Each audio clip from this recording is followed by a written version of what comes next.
ಬಹುಶಃ 80ನೇ ವಯಸ್ಸಿನಲ್ಲಿ ಇದೇ ವೇದಿಕೆಯಲ್ಲಿ ಒಂದು ಅಭಿನಂದನಾ ಕಾರ್ಯಕ್ರಮವಾಗಿತ್ತು. ಆ ಸಂದರ್ಭದಲ್ಲಿ ಆಡಿದ ಮಾತುಗಳನ್ನೇ ಬಹುಶಃ ನಾನು ಈಗಲೂ ಆಡುವನಿದ್ದೇನೆ ಅಂತ ಅಂದ್ಕೊಂಡಿದ್ದೇನೆ. ಒಂದು 4 ಅಂಶಗಳನ್ನಷ್ಟೇ ಹೇಳಿ ನನ್ನ ಮಾತನ್ನು ಮುಗಿಸ್ತೇನೆ.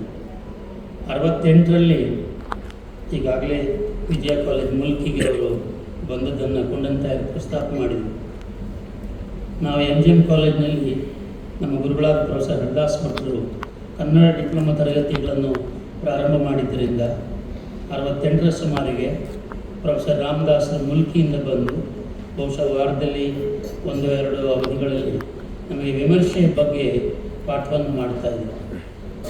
ಅದು ವಿಮರ್ಶೆಯ ಯಾವುದೋ ಒಂದು ಕೃತಿಯಲ್ಲ, ಬೇರೆ ಬೇರೆ ವಿಮರ್ಶಾ ಲೇಖನಗಳ ಅಥವಾ ಆ ಕಾಲದ ರಸವಿಮರ್ಶೆಯ ಲೇಖನಗಳ ಸಂಕಲನವನ್ನು ಕುರಿತು ಅವರು ಪಾಠ ಮಾಡ್ತಿದ್ರು.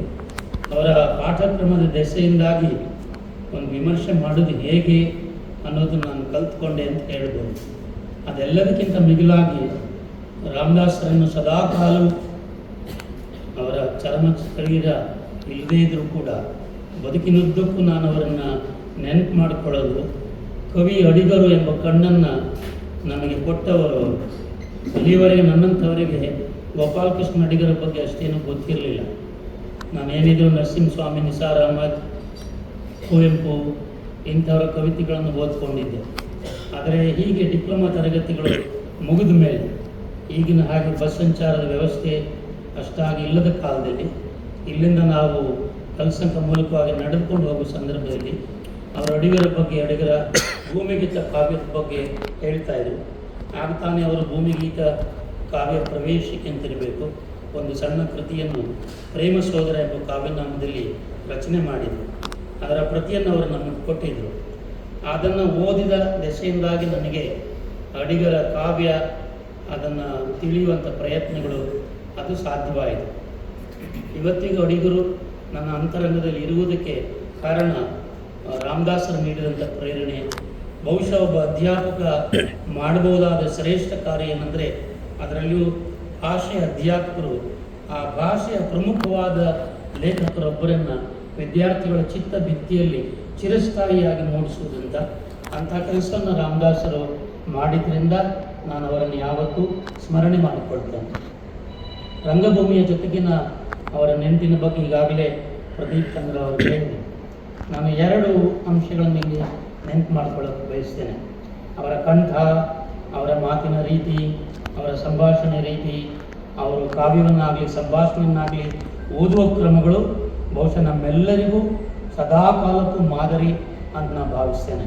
ಅವರ ಸಂಭಾಷಣೆಗಳನ್ನು ಹೇಳುವ ರೀತಿಯನ್ನು, ಅವರ ನಟನಾ ಶೈಲಿಯನ್ನು ಗಮನಿಸಿದಾಗ ಕೆಲವೊಂದು ಸಂದರ್ಭಗಳು ನನಗೆ ಡಾಕ್ಟರ್ ರಾಜ್ಕುಮಾರ್ ನೆನಪಾದರು.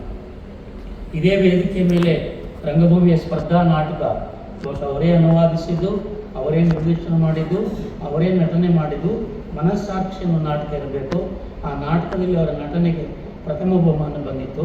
ಆಗ ನಾನು ಒಬ್ಬ ತೀರ್ಪುಗಾರನಾಗಿದ್ದೆ. ಅದ್ಭುತವಾದ ರೀತಿಯಲ್ಲಿ ಅವರು ಅಭಿನಯ ಮಾಡಿದರು.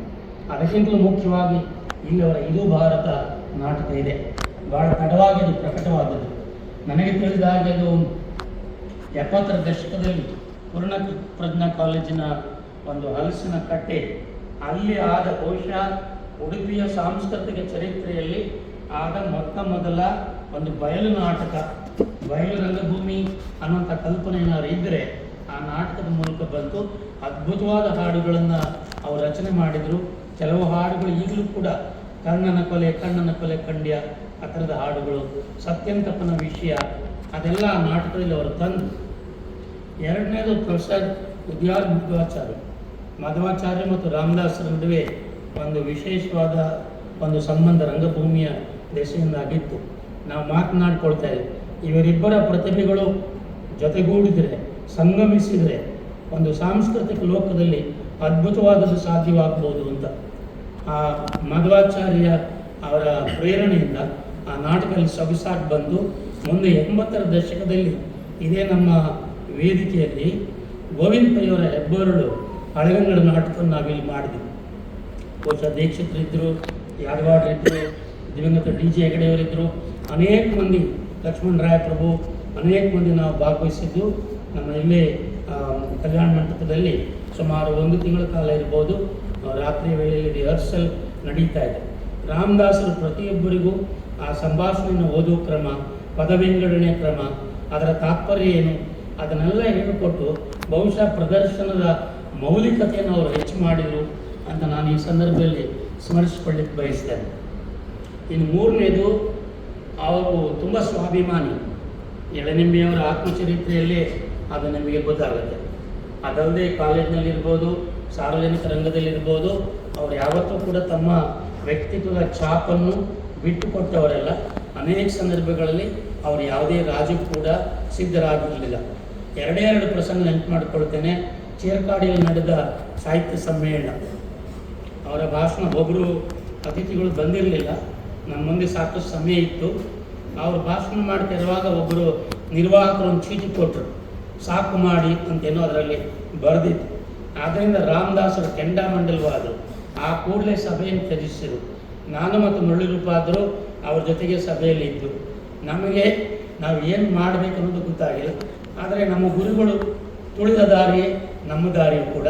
ಹಾಗಾಗಿ ನಾವು ಕೂಡ ಅವರ ಜೊತೆಗೆ ರಂಗದಿಂದ ನಿರ್ಗಮಿಸಿದೆವು. ಆ ಹಳ್ಳಿಯ ಜನರಿಗೆ ಇದೇನು ನಡೀತಾ ಇದೆ, ಇದು ಯಾಕೆ ಹೀಗಾಯಿತು ಅಂತ ಅವರಿಗೆ ಅರ್ಥವೇ ಆಗಲಿಲ್ಲ. ಇದು ಒಂದು ಪ್ರಸಂಗ. ಆದರೆ ಅಂಥದ್ದೇ ಇನ್ನೊಂದು ಪ್ರಸಂಗ ಮೈಸೂರಿನ ಜಗನ್ಮೋಹಿನಿ ಪ್ಯಾಲೇಸ್ನಲ್ಲಿರ್ಬೋದು. ದಸರಾ ಕವಿಗೋಷ್ಠಿಯ ಸಂದರ್ಭ ಅಲ್ಲಿ ಬಂದು ಸಾಕಷ್ಟು ಕವಿಗಳು ಕಾಯ್ತಾ ಇದ್ರು. ಕವಿಗಳು ಯಾರು ಅಂತ ಸಂಘಟಕರಿಗೆ ಸರಿಯಾಗಿ ಗೊತ್ತಿರಲಿಲ್ಲ. ಆಮೇಲೆ ಅವ್ರಿಗೆ ಕೋಪ ಬಂದ್ಬಿಡ್ತು.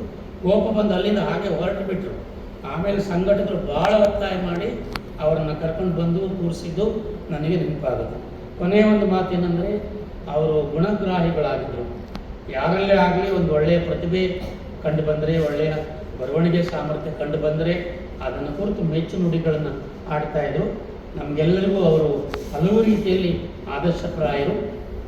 ಅವರ ಚರ್ಮದೇಹ ಅಳೆದು ಹೋಗಿರ್ಬೋದು, ಆದರೆ ಅವರು ಪರಿಪಾಲಿಸಿದಂಥ ಮೌಲ್ಯಗಳಾಗಲಿ, ಅವರ ನಡೆನುಡಿಗಳಾಗಲಿ ಅವು ಸದಾ ನಮ್ಮ ಮನಸ್ಸಲ್ಲಿ ಇರ್ತವೆ ಅಂಥೇಳಿ ನನ್ನ ಮಾತು ಮುಗಿಸ್ತೇನೆ.